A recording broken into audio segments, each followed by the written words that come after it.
Bismillahirrahmanirrahim. Assalamualaikum warahmatullahi wabarakatuh. Rekan-rekan yang berbahagia, pada kesempatan kali ini kita bertemu. Ini merupakan sesi perkuliahan ketiga kita di mata kuliah pengambilan keputusan, dan kita akan bahas terkait dengan modul ke-6, yaitu teori permainan. Rekan-rekan sekalian, pada pertemuan kali ini kita masih mengambil referensinya dari buku teori pengambilan keputusan yang diterbitkan oleh Universitas Terbuka. Nah, pendahuluannya seperti ini terkait dengan teori permainan. Jadi yang pertama adalah teori permainan atau games theory merupakan salah satu solusi dalam merumuskan keadaan persaingan antara berbagai pihak dan berbagai kepentingan. Selanjutnya, pendekatan dalam teori permainan akan memberikan suatu gambaran yang sistematis dari para pelaku persaingan, dalam hal ini diartikan sebagai pemain, dalam memaksimumkan usaha untuk mencapai tujuannya.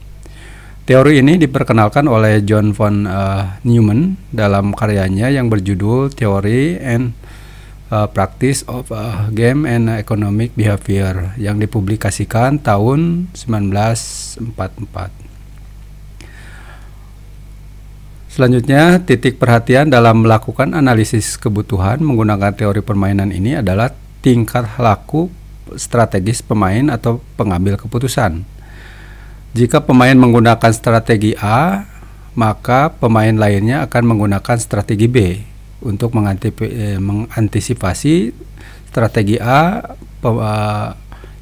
pemain melawannya, gitu kan, dan mengakibatkan proses timbal balik. Selanjutnya, proses timbal balik ini dapat menjadi penyebab keputusan lawan. Contoh, jika pihak X melakukan keputusan A, diakibatkan pihak Y membuat keputusan B. Karena pihak X sekarang membuat B, maka pihak Y akan mengubah menjadi C, dan seterusnya. Selanjutnya, teori permainan ini akan berjalan seperti melakukan permainan. Oleh karena itu, ada beberapa kelengkapan umum yang harus ada dalam suatu permainan ini, yaitu satu adalah tentunya adalah pemainnya. Pemain adalah kelengkapan utama dalam sebuah permainan. Setiap pemain akan menjadi pengambil keputusan untuk dapat memenangkan permainan. Kedua, tujuan. Tujuan permainan adalah kemenangan. Sebuah perusahaan dagang disebut menang jika mendapatkan konsumen yang paling banyak sehingga dapat untung yang banyak. Lain halnya dengan seorang politikus, dia menang bila mendapatkan suara pemilih terbanyak. Ketiga, strategi. Setiap pemain akan membuat suatu strategi sebagai cara untuk mendapatkan kemenangan. Setiap strategi dibuat untuk menghadapi strategi dari pemain lain. Yang keempat adalah hasil. Hasil dari setiap strategi yang digunakan oleh setiap pemain akan ditampilkan dalam bentuk matrik payoff, ya. Satuan dari angka-angka yang muncul dari matrik bisa berupa apa saja secara kuantitatif, tergantung pada tujuan dari permainan. Contoh, bisa persen untuk pangsa pasar, uang untuk untung, dan unit untuk jumlah barang yang dijual. Nah, ini contohnya adalah matrik payoff di sebelah kiri bawah, ya, payoff. Ini ada perusahaan A. Ini perusahaan A menggunakan strategi 1, 2, 3. Perusahaan B menggunakan strategi 1 dan 2, ya. Dan ini nilai payoff-nya bisa 2, min 3, 5, 4, 3, 2 ini, ya, nilainya. Nah, pada kesempatan kali ini rekan-rekan sekalian, hal-hal yang akan dibahas secara keseluruhan pada materi teori permainan ini terbagi menjadi dua bagian besar. Yang pertama itu permainan dengan jumlah 0 dari 2 pemain, atau dalam bahasa Inggris disebut dengan zero sum game, ya. di mana bahasannya adalah permainan strategi murni, dan kedua adalah atau B-nya permainan strategi campuran atau mix strategi. Selanjutnya yang kedua adalah metode pemecahan untuk permainan. Nah, ini subnya A adalah metode aljabar untuk strategi optimal. Kedua adalah metode menggunakan probabilitas dan nilai harapan permainan. Dan yang ketiga adalah metode dominan, ya. Mari kita bahas satu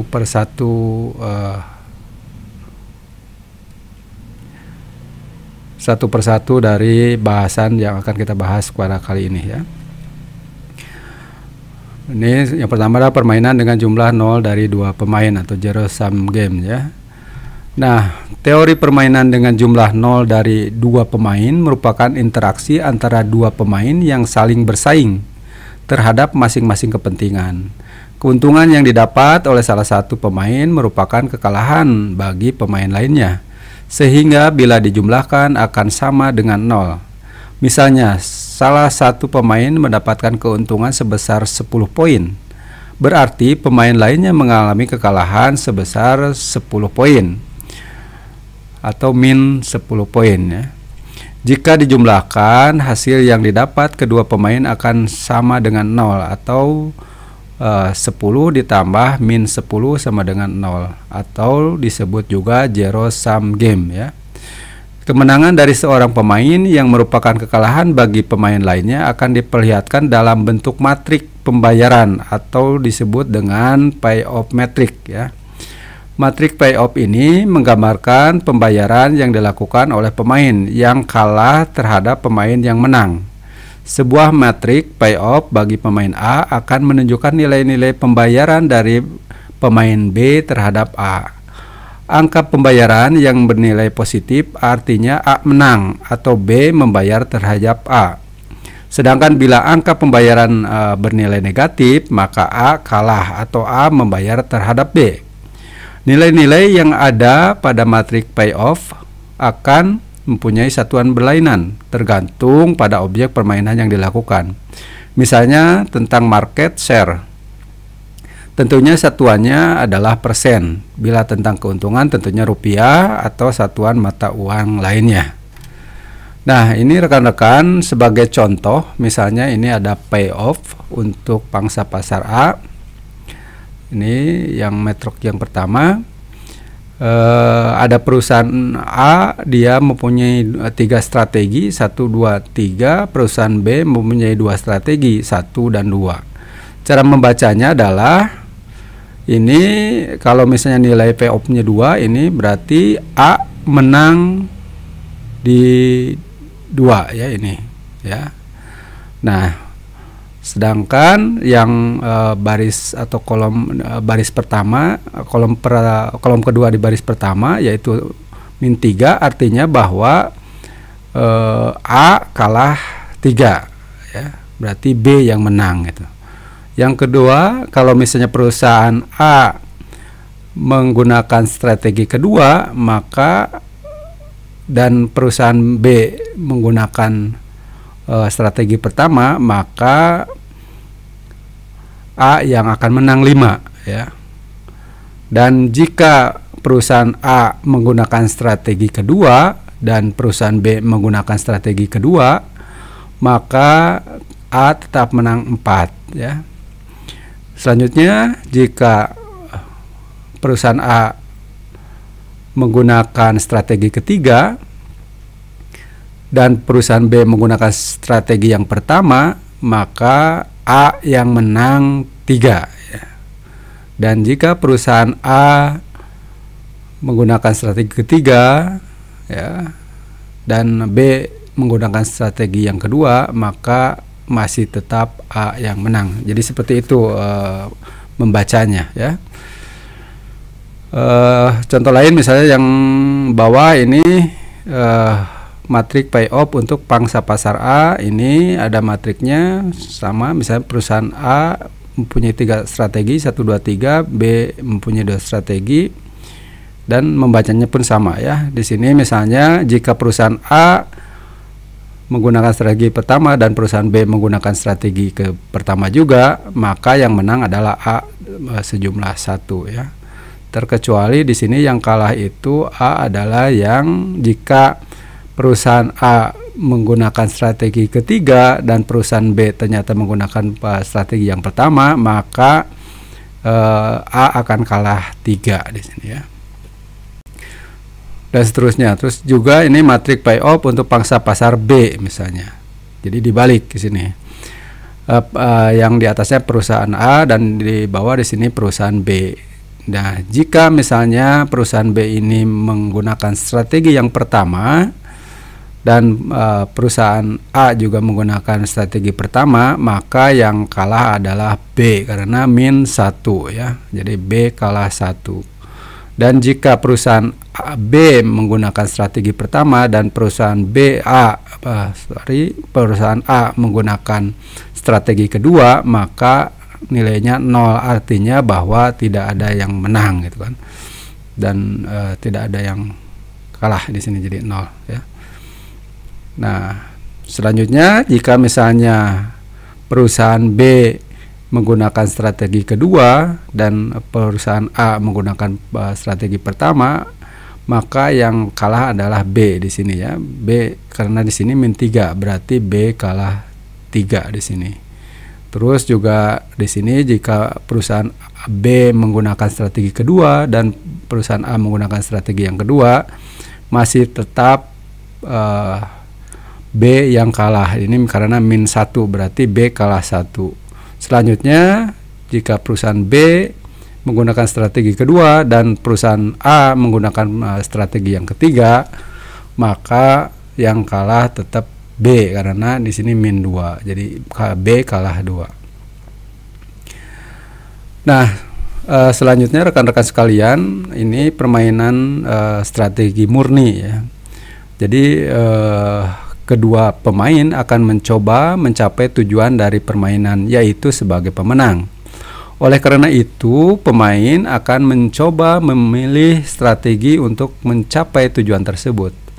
Jika pemain A memilih salah satu strategi, maka pemain B akan memilih satu strategi pula ya untuk menahan kemenangan yang diraih oleh A.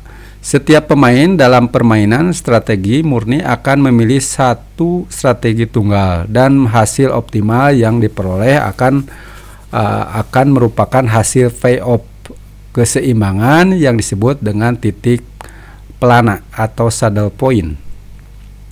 Berdasarkan tabel 61 di samping, jika A memilih strategi 1, maka keadaan akan buruk bagi A jika B memilih strategi 2.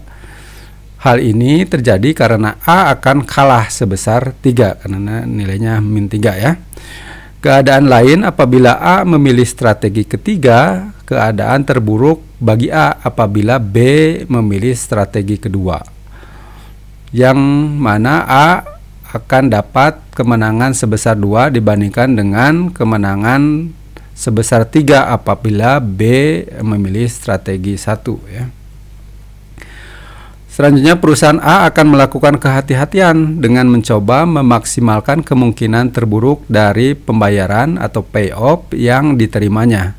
Caranya adalah dengan menggunakan pendekatan maksimin, yaitu memaksimumkan payoff yang minimum. Cara membaca tabel berarti kita mencari angka minimum dari setiap baris, lalu mencari nilai maksimumnya. Berdasarkan tabel 61, perusahaan A akan mendapatkan angka 4 berdasarkan pendekatan maksimum ya. Dimana di sini kita akan cari dulu yang paling minimum di mana. Misalnya ini kan tadi kalau misalnya A mengambil strategi 1, maka untuk perusahaan B bisa 1 dan 2, dan di baris ini yang paling minimum adalah min 3. Berarti kita tulis minimum baris adalah min 3 ya. Selanjutnya perusahaan A mengambil strategi kedua, dan di baris ini kita cari yang paling minimum, yaitu antara 4 dan 5. Yang paling minimum adalah 4 ya. Selanjutnya untuk strategi yang ketiga, di sini ada 3 dan 2 ya, dimana yang paling minimum adalah 2. Itu rekan-rekan sekalian ya. Jadi di sini kita lihat hasil minimum barisnya adalah min 3, 4 dan 2 di sini. Nah, terus kita ambil yang paling besar di yang paling minimum ini adalah 4 ya di sini. Oke. Nah, selanjutnya perusahaan B seperti perusahaan A akan melakukan pemilihan strategi secara hati-hati pula. Prinsip utama di sini adalah perusahaan B akan menghadapi keadaan yang terburuk bila A mendapatkan keuntungan yang tinggi. Oleh karena itu, B akan mencoba meminimumkan pendapatan maksimum yang mungkin diperoleh A. Contoh, jika perusahaan B memilih strategi 1, maka hal terburuk bagi B bila A memilih strategi 2. Hal ini sama dengan bila B memilih strategi 2 ya, maka hal terburuk bagi B bila A memilih strategi 2 ya. Oleh karena itu, B akan mencoba meminimumkan kerugian dengan mencari angka minimum dari kerugian maksimumnya. Cara membaca tabel berarti kita akan mencari angka maksimum dari setiap kolom lalu mencari angka minimumnya ya. Pendekatan ini disebut juga dengan pendekatan minimax ya. Minimax ya. Berdasarkan angka payoff terkecil dari setiap baris dan angka payoff terbesar dari setiap kolom, kemudian cari angka optimal atau angka yang ada di setiap minimum baris dan maksimum kolom. Angka optimal yang didapat dari pendekatan ini adalah sebesar 4. Artinya di sini kita lihat bahwa yang diperhatikan adalah kolomnya ya. Di kolom di sini, jika perusahaan A mengambil strategi yang 1, kita lihat di sini kolomnya ada 2, 5, 3 ya.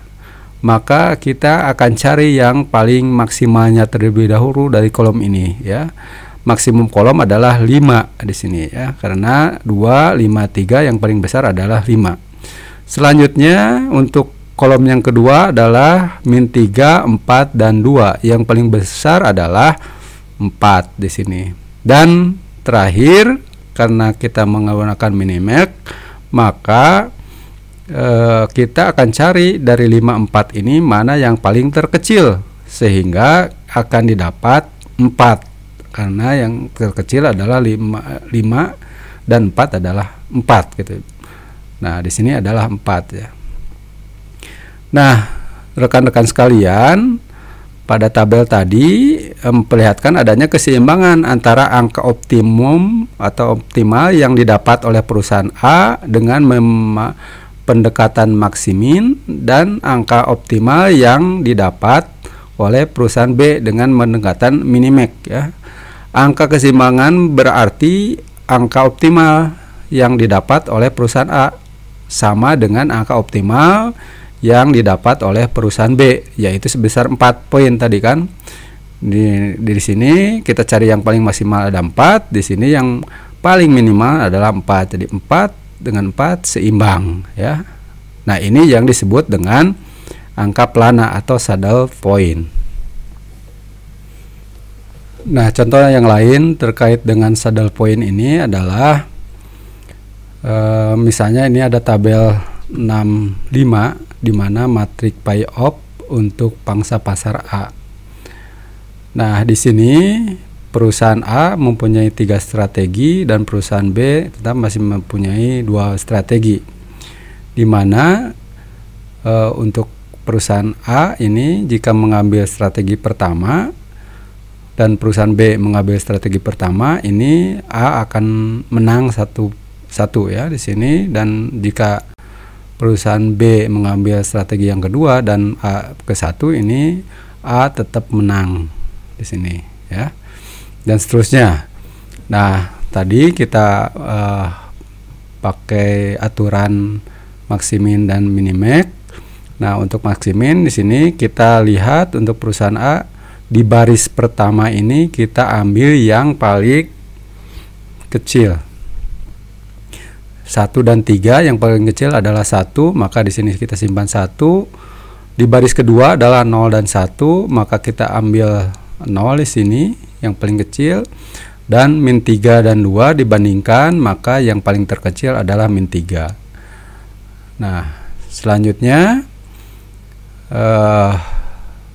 di sini untuk minimax berarti kita ngambil kolom ya. Cari kolom yang nilainya paling besar di kolom 1, misalnya 1, 0 dan min 3, maka yang paling besar adalah 1 ya. Dan di kolom yang kedua antara 3, 1 dan 2, maka yang paling besar adalah 3 di sini. Maka nilainya tadi kan untuk maksimin A ini adalah 1, 0 dan min 3. Dan untuk angka minimaknya bagi B adalah 1 dan 3. Sedangkan saddle point tadi, kalau misalnya ini saddle point itu maksimum baris pertama ini yang paling besar adalah 1. Berarti ini 1. Dan yang maksimum di kolom ini yang minimumnya ada 1 dan 3, diambil yang 1. Nah, saddle pointnya 1 karena sama gitu kan. Nah, ini di sini di maksiminnya yang paling bagus adalah 1, dan di maksimaknya ini yang paling bagusnya adalah 1. Jadi ada keseimbangan 1 dan 1, maka saddle pointnya adalah 1. Selanjutnya di tabel 6.6 matriks payoff untuk pangsa pasar A, di sini ternyata seperti ini kan, tiap barisnya dibandingkan 2 min 3, ini yang paling kecil 3, ini 5 dan 4, yang paling kecil 4, dan baris ketiga 3 dan 6, paling kecilnya adalah 3. Selanjutnya untuk kolom yang pertama ini 2, 5, 3, yang paling besar adalah 5, min 3, 4, 6, ini yang paling besar adalah 6. Dan kita ngambil yang paling terkecil, kalau di bawah ini berarti 5, kalau ini yang mengambil yang terbesar adalah 4. 4 sama dengan 5 tidak sama dengan ya, tidak kalau di ini kan tidak sama gitu kan. Nah, sehingga saddle pointnya tidak ditemukan atau tidak ada, karena ininya harusnya yang optimumnya harus sama. Kalau misalnya di sini 5, di sini harus juga 5, atau di sini 4, di sini harus juga 4 gitu. Nah, ini tidak diketemukan saddle pointnya ya. Nah, selanjutnya rekan-rekan sekalian, karena tadi ada saddle point yang tidak ditemukan, maka selanjutnya kita bisa menggunakan permainan strategi campuran atau mix strategi ya. Nah, seperti tadi kan ini tabel 6.6-nya tidak diketemukan saddle pointnya. Nah, secara ringkas pembuatan strategi campuran dari pemain A bisa dilakukan melalui langkah-langkah keputusan sebagai berikut. Pertama adalah cari payoff minimum dari setiap baris, lalu abaikan yang minimum. Pemain A baris mencari keuntungan yang paling minimum dari setiap alternatif keputusan berdasarkan kemungkinan strategi yang dipilih oleh B ya. Kedua adalah cari payoff maksimum dari setiap kolom, lalu abaikan yang maksimum ya. Pemain B ini kolom ya, mencari keuntungan yang paling maksimum yang akan didapat pemain A dari setiap alternatif keputusan berdasarkan kemungkinan strategi yang dipilih oleh A. Ketiga, tentukan peluang dari sisa-sisa masing-masing alternatif. Peluang bisa ditentukan sesuai dengan objektivitas dari pengambil keputusan. 4. Kalikan setiap payoff dari sisa alternatif terhadap peluang yang telah ditentukan. 5. Carilah nilai minimumnya. Nah, sebagai contoh, misalnya kita gunakan kembali tabel 6.6 karena tidak mempunyai titik pelana dan akan dicoba untuk menggunakan strategi campuran. Pada kasus ini, langkah-langkah yang akan dilakukan bisa dijelaskan sebagai berikut. Pemain A tidak akan pernah memilih strategi pertama karena menghasilkan payoff yang paling minimum dan akan mencoba memilih strategi kedua dan ketiga atau secara acak ya. Kedua adalah pemain B tidak akan pernah memilih strategi kedua, ya, strategi kedua, dan akan memilih strategi pertama karena menghasilkan payoff yang maksimum bagi A. Misalnya pada pengambil keputusan dari pemain A akan yakin bahwa peluang untuk memilih strategi pertama adalah 40% atau 0,4 dan peluang untuk memilih strategi kedua adalah 60% atau 0,6, di mana jumlah peluang harus sama dengan 100%. Jadi ini bisa insting dari pemainnya. Nah, selanjutnya ini di poin keempat, perhitungan langkah keempat adalah mencari rata atau payoff dari payoff yang diterima oleh pemain A dari masing-masing strategi terhadap strategi yang dipilih oleh B. Secara rinci, rata payoff akan diperlihatkan sebagai berikut. A. Jika pemain B memilih strategi pertama, maka pemain A akan mendapatkan payoff sebesar 5. Untuk strategi ketiga, untuk strategi kedua, dan strategi tiga untuk strategi ketiga, ya. Berdasarkan peluang yang sudah ditetapkan, rata atau rata-rata payoff yang diterima oleh pemain A jika pemain B menentukan strategi pertama adalah 5, ya. Ini 5 dikali 0,4 dari tadi peluangnya 0,4 ditambah 3, ini 3 dikali 0,6, ya. Sehingga kalau dijumlahkan adalah 3,8. Jika pemain B memilih strategi kedua, maka pemain A akan mendapatkan payoff sebesar 4 untuk strategi kedua dan 6 untuk strategi ketiga. Berdasarkan peluang yang sudah ditetapkan, rata-rata payoff yang diterima oleh pemain A jika pemain B menentukan strategi kedua adalah 4 dikali 0,4 dan 6 dikali 0,6, maka menghasilkan 5,2. Rata pembayaran terkecil adalah 3,8. Nah, perhitungan langkah keempat adalah mencari rata payoff dari payoff yang diterima oleh pemain B dari masing-masing terhadap strategi yang dipilih oleh A. Secara rinci, rata payoff akan memperlihatkan sebagai berikut. Karena pemain B hanya tinggal mempunyai satu strategi, maka rata-rata payoff hanya dilihat jika pemain B memilih strategi pertama.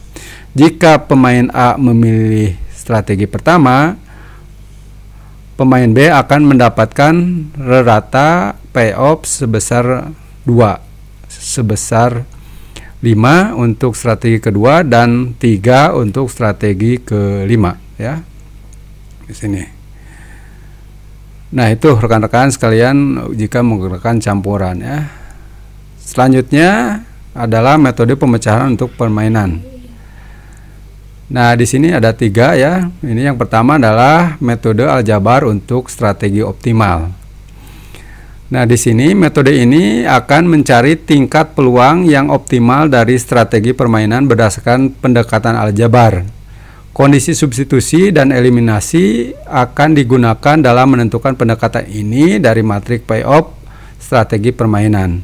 Permainan yang akan dicoba untuk dipecahkan adalah permainan yang terdiri dari 2 pemain dan masing-masing memiliki 2 strategi permainan.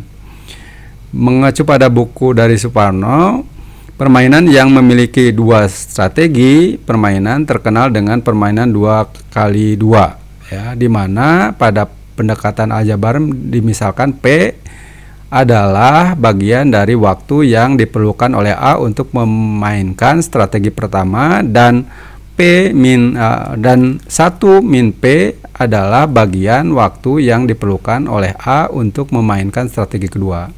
Sebaliknya untuk B, waktu yang diperlukan untuk memainkan strategi pertama dan kedua akan diberikan simbol Q dan 1 dikurangi Q. Misalnya baris merupakan strategi yang dimainkan oleh A dan kolom merupakan strategi yang dimainkan oleh B. Matriks payoff dan peluang untuk masing-masing pemain dapat diperlihatkan sebagai berikut. Ini bisa dilihat ya. Ini A dengan strategi P dan min P ya di sini, dan untuk B strateginya yang Q dan 1 min Q ya. Dimana hasilnya kalau misalnya baris pertama dalam 4, 1 dan 3 dan 5. Nah, selanjutnya acuan untuk mencari angka optimal dari P dan Q bagi kedua pemain adalah membagi permainan dari dua baris untuk A dan dua kolom bagi B, sedemikian rupa agar kemenangan yang diharapkan dari permainan strategi pertama akan sama dengan kemenangan dari strategi kedua, tanpa memperdulikan strategi yang dimainkan untuk permain lawan. Oleh karena itu, bagi A, agar dapat mencapai strategi terbaik, apakah harus memilih strategi pertama atau kedua, perlu menyamakan kemenangan yang diharapkan yang diperoleh sewaktu B memilih strategi pertama, yaitu 4 kali P ditambah 3 kali dalam kurung 1 dikurangi P, dengan kemenangan yang diharapkan memilih strategi 2, yaitu P ditambah 5 yang dikali 1 min P, atau secara aljabar bisa ditulis seperti ini ya. 4 kali P ini didapat dari, di sini kan dilihat bahwa strategi P ini dikalikan dengan 4, maka ditambah dengan 3 di sini yang dikalikan dengan I min P ya, sama dengan P ya, di sini dikalikan dengan P ya, dikalikan dengan 1, maka menghasilkan 1 P atau P saja, ditambah dengan P dikalikan 5. Ini yang ini dikalikan dengan 5 ya, ini 5-nya dikali 1 min P ya, sehingga ini P menjadi 4P plus 3 dikurangi 3P, ini kan dikalikan jadi 3 dikali 1 jadi 3 dikurangi 3 dikali P jadi 3P di sini. Yang ini yang P, yang sebelahnya yang P ditambah 5 ini kan 5 dikali 1 5 dikurangi 5 dikali min P di sini. Jadi 5P ya. Sehingga kalau dijumlahkan P ini 4P dikurangi 3P menjadi 1P dan ditambah 3 ya. Dan 5 ini 5 ya. Ini jadi min 4P ya, karena P dikurangi min 4P jadi min 5P menjadi 4P ya. Di sini selanjutnya jadi 5P. Oke. Dan ini menjadi 2 ya. Oke. Jadi ini kan untuk persamaan ini dikalikan apa namanya 5 ya. Ini 5, ini dikalikan 5P juga. Oke. Jadi 5P ini menjadi 5P dan ini menjadi di sini menjadi 2 ya. Jadi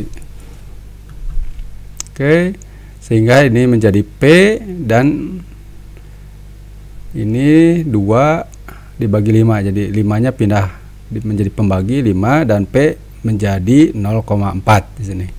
Berdasarkan perhitungan di atas, strategi campuran yang optimal bagi A dicapai kalau A menggunakan 40% waktunya untuk memainkan strategi pertama dan 60% sisanya untuk permainan strategi kedua. Nah, selanjutnya rekan-rekan sekalian, metode ini akan mencari tingkat peluang yang optimal dari strategi permainan berdasarkan pembelajaran aljabar. Tadi kan seperti tadi ini. Nah, sekarang dilakukan untuk pemain B-nya ya. Pemain B, untuk pemain B bila capai angka optimal dengan mencari Ki, konsep yang digunakan sama seperti tadi di A gitu kan, yaitu pemain B akan membagi permainan ke dalam dua strategi dengan maksud agar kemenangan yang diharapkan akan sama dari strategi pertama atau kedua, dengan tidak memandang strategi apapun yang dimainkan oleh pemain lawan. Secara aljabar, untuk mencari Ki dapat ditulis sebagai berikut ya. Nah ini kan tadi yang dikalikan, yang ini yang P yang dengan 4 ya. Nah ini sekarang karena yang B berarti kita mencari Ki-nya kan. Ini pertama adalah Ki dikalikan dengan 4 menjadi 4 Ki ditambah ya, 1 dikali 1 min Ki menjadi 1 min Ki di sini. Dan untuk yang keduanya Ki dikalikan dengan 3 menjadi 3 Ki, dan selanjutnya 1 min Ki dikalikan dengan 5 menjadi 5 dalam kurung dikali 1 min Ki ya, dan seterusnya, dan akhirnya didapatkan Ki sama dengan 0,8. Berdasarkan perhitungan di atas, strategi campuran yang optimal bagi B akan dicapai kalau B menggunakan 80% waktunya untuk memainkan strategi pertama dan 20% sisanya untuk permainan strategi kedua. Selanjutnya, rekan-rekan sekalian, metode menggunakan probabilitas dan nilai harapan permainan. Nah, di sini permainan yang tidak memiliki titik pelana dapat dicari peluang untuk setiap pemain pada setiap strategi yang dipilihnya melalui cara aljabar. Akibat pemilihan strategi dimungkinkan secara acak, kita dapat menggunakan hasil perhitungan peluang optimal melalui cara aljabar untuk digunakan sebagai peluang probabilitas ya, atau peluang untuk mencari nilai harapan dari suatu permainan. Nah, contoh pada kasus dalam metode aljabar akan kita gunakan kembali, di mana matriks payoff dengan peluang dapat diperlihatkan sebagai berikut. Di sini ya dapat dilihat matriks A, perusahaan A atau pemain A, strategi pertama kedua probabilitasnya dan 0,4 dan 0,6, sementara B 0,8 dan 0,2 probabilitasnya. Nah, selanjutnya rekan-rekan, setiap pemain tidak mengetahui apa strategi yang akan dijalankan oleh pemain lain, sehingga setiap pemain akan bermain secara independen. Artinya apa yang dilakukan oleh pemain A tidak mempengaruhi oleh atau dipengaruhi oleh pemain B ya. Nilai permainan dapat dalam permainan akan diperoleh kalau pemain-pemain secara simultan akan memainkan baris atau kolom tertentu. Dengan mengetahui nilai probabilitas untuk menilai baris atau kolom tertentu, dan dihitung nilai probabilitasnya untuk setiap pembayaran payoff atau seperti berikut ya. Di sini pembayaran 4 untuk baris pertama dan kolom pertama. Di sini kolom pertama adalah 0,4, berarti dengan 0,8 dikalikan menjadi 0,32. Untuk yang baris kedua ini 1, nilainya baris pertama kolom kedua adalah 0,4 dan 0,2 dikalikan, dan seterusnya sampai yang kelima 0,6 dan dikalikan 0,2 sehingga jadi 0,12, terakhir menjadi 1 ya. Setelah diketahui probabilitas pembayaran dari setiap payoff, sekarang tinggal mengalihkan setiap probabilitas pembayaran dengan payoff-nya, lalu jumlah untuk mendapatkan nilai dari harapan permainan. Tabel di atas kita gunakan lagi untuk memperlihatkan perhitungan nilai-nilai harapan dari permainan sebagai berikut. Tadi kan sudah dikalikan, misalnya ini 0,2, 0,8, 0,08, 0,48 dan 0,12. Di sini probabilitasnya. Nah, nanti yang ininya satunya 4 dikalikan dengan 0,32, 1 dikalikan 0,8, 3 dikalikan dengan 0,48 dan 5 dengan 0,12, sehingga dijumlahkan seperti ini kan. Dan terakhir adalah 3,40. Nah, Sehingga berdasarkan dari tabel di atas, nilai harapan permainan yang dilakukan oleh pemain A dan pemain B adalah 3,4. Berarti secara rata atau rata-rata jika pemain dijalankan oleh A dan B akan mendapatkan nilai harapan atau payoff secara keseluruhan sebesar 0,4 ya. Nah, terakhir rekan-rekan untuk mencari ini matrik payoff-nya dengan metode dominan. Nah, jika dalam matrik payoff yang tidak mempunyai elemen 2x2 atau bukan terdiri dari 2 baris dan 2 kolom, menggunakan pendekatan aljabar akan mendapatkan kesulitan. Apabila matrik tersebut memiliki salah satu dari baris atau kolom memiliki elemen 2, misalnya memiliki 2 baris dan 3 kolom atau memiliki 3 baris dan 2 kolom, dapat dikurangi yang elemen lebih dari 2 menjadi sampai 2 elemen. Oleh karena itu bisa dilakukan dengan mengurangi beberapa baris untuk pemain A sampai mencapai 2 baris atau beberapa kolom untuk pemain B agar mencapai 2 kolom. Prinsip dari cara ini adalah apabila semua elemen dalam suatu kolom lebih besar dari sama dengan dalam posisi yang sama dari kolom lain, kolom tersebut dikatakan dominate ya. Sama halnya apabila semua elemen dari suatu baris sama dengan lebih atau lebih kecil dari dengan elemen dalam posisi yang sama dari baris lain, baris tersebut dikatakan dominate ya. Baris dan kolom yang dominate bisa dihapus, sisanya akan merupakan matrik permainan 2x2. Contohnya ini ada matrik di bawah, ditampilkan matrik berikut yang terdiri dari 3 baris dan 2 kolom. Tahapan dari metode dominan ini dapat dilakukan sebagai berikut. Tahap awal kita lihat misalnya ada matrik di sini A dan B, pemain A dan pemain B, di mana ini ada 2 strategi untuk B dan ada 3 strategi untuk A ya. Nah, maka ini harus di eliminate menjadi 2x2 gitu kan. Mana yang di eliminate? Mari kita lihat. Pemain A tidak akan memilih strategi ketiga karena akan menyebabkan dia membiarkan pemain B untuk menang. Oleh karena itu pemain A akan memilih strategi pertama dan kedua, sehingga strategi ketiga tidak didominate dan harus dihapus. Hasil dari penghapusan strategi ketiga menjadi matrik di bawah ini yang memungkinkan penyesuaian secara aljabar ini seperti ini kan.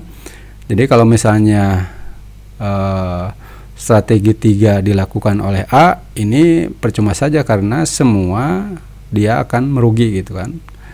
Dia akan kalah -1 dan -3. Jadi buat apa melakukan strategi ketiga? Oleh sebab itu maka strategi ketiga ini akan dihapus ya. Nah, tahap akhir menjadi seperti ini matriknya ya. Matrik A dan B ini menjadi 2, 2 dan 4, 5 dan 3. Nah, itu saja rekan-rekan sekalian yang dapat saya sampaikan untuk materi kali ini. Terima kasih. Jika ada permasalahan atau hal-hal yang ingin ditanyakan, silahkan saja disampaikan di kolom komentar ya, sehingga kita akan bahas bersama-sama supaya kita tercerahkan. Demikian yang dapat saya sampaikan. Mohon maaf jika ada kekurangan. Saya tutup dengan Assalamualaikum warahmatullahi wabarakatuh.